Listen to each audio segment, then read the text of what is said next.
Um, Sir, you wanted to see me? Yes, Paul. I really like the way you dance. No, I mean it. So I figured we'd try this again. For one thing, if you're going to change your name, why go from a Puerto Rican name to an Italian one? People are always saying, you don't look Puerto Rican, you don't look Puerto Rican. But I am. So you figured you look Italian? No, I just wanted to be somebody new. So I became Paul San Marco. Why'd you want to become someone new? Why? Oh, I'm not exactly proud of my past. Who is? But that's what the word means, Paul. Past. You have no idea. Look, what made you start dancing? Your parents? No, what do Puerto Ricans know about theater? I mean, nowadays they have Channel 47, but they didn't have that back then. But my father, well, he loved movies. And he'd come home and he'd take us down to 42nd Street, and we'd go in from one movie to another, and I don't know why, but I always loved musicals. How old were you? 7 or 8. On 42nd Street? Yeah, it was a trip. Go on. Well, I'd sit down front because I couldn't see. I wear contacts now. And these strange men they'd come down front and play with me. I don't know why, but I never told anyone. I guess I thought it didn't matter. Why did it matter? Why? I don't know why. Look, Paul, if this is too rough for you, I have your picture and resume. No.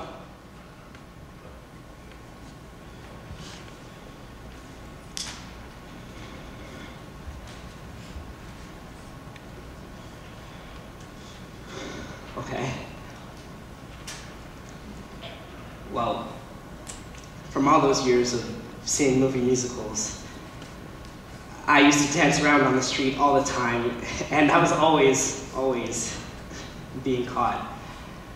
I was always being Sid Charisse, which I never really understood, because I always wanted to be an actor, to perform. Well, one day my cousin told me, "You'll never be an actor." And I knew she was telling me this because I was such a sissy. I mean, I was terribly effeminate. I always knew I was gay, but it didn't really bother me. What bothered me was that I didn't know how to be a boy.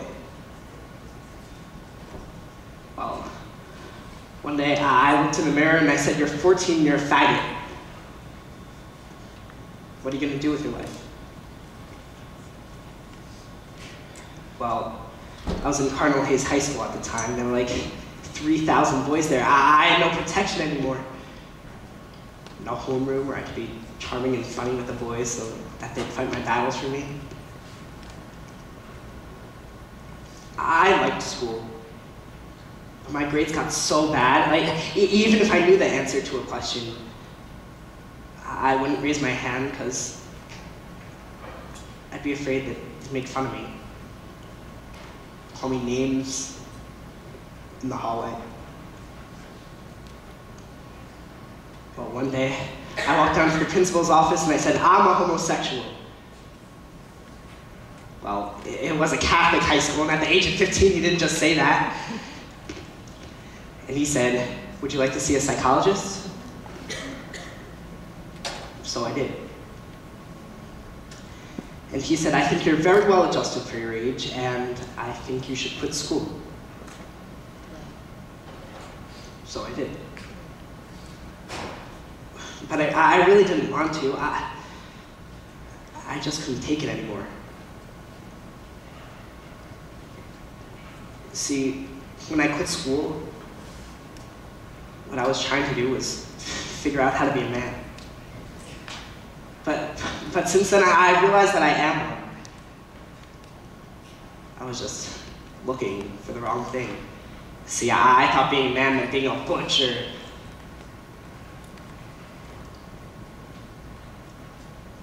I started hanging around with the people down at 72nd Street, trying to find people that were like me, strange,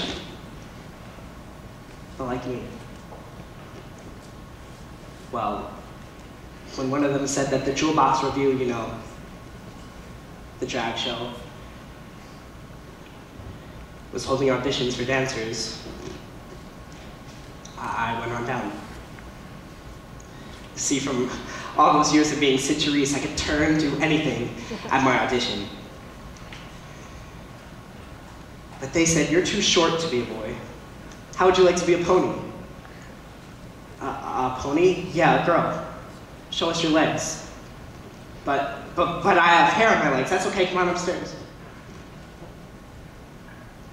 So, I went upstairs, and they hiked up my dungarees, made me put on a pair of high heels. It was freaky. It was incredible.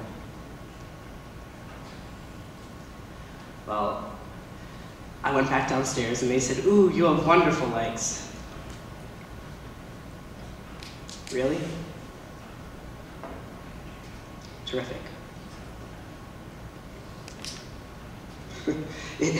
It's so strange thinking about all this. It happened a lifetime ago. I was 16. Oh, and then there was the thing of hiding it from my parents. See, we had to get all these things for the show, like shoes to practice in, makeup, earrings. I used to hide it from my mother, but she would always find it. I said I was hiding it for a girl in the show who didn't want her parents to find out she was in it. She believed me. Well, I was in show business. It was the asshole of show business, but it was a job. But hanging out with all those people at the Jewel Box, it got so demeaning. I mean, nobody there had any self-respect or self-worth. So after a while, I just quit.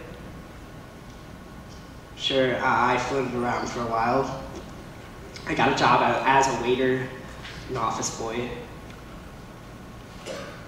But without an education, you can't get a real job.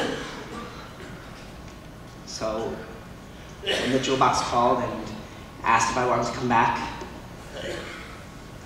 I did.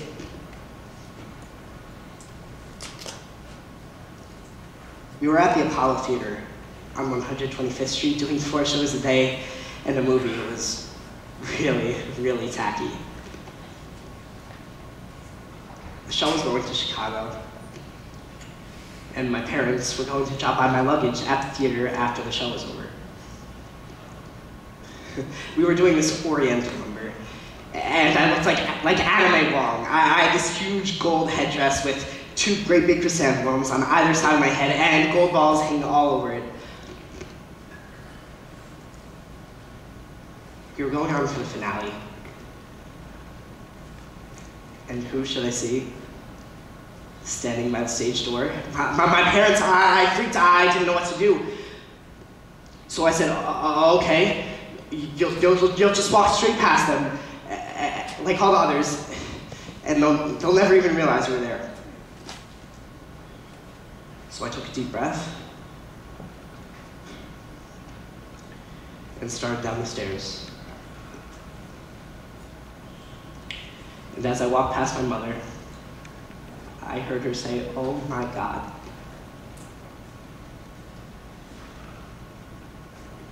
Well, I died. But what could I do? I had to run to the finale. So I did.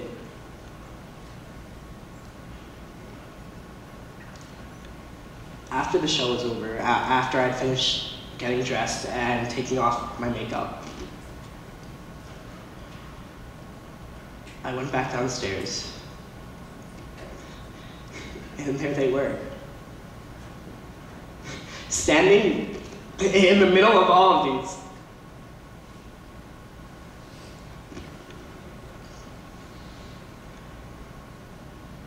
And all they said to me was, please write, make sure you eat,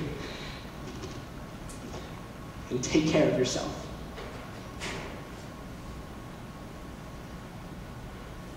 And as they turned away, I heard my father say to the producer, take care of my son. It was the first time he ever called me that.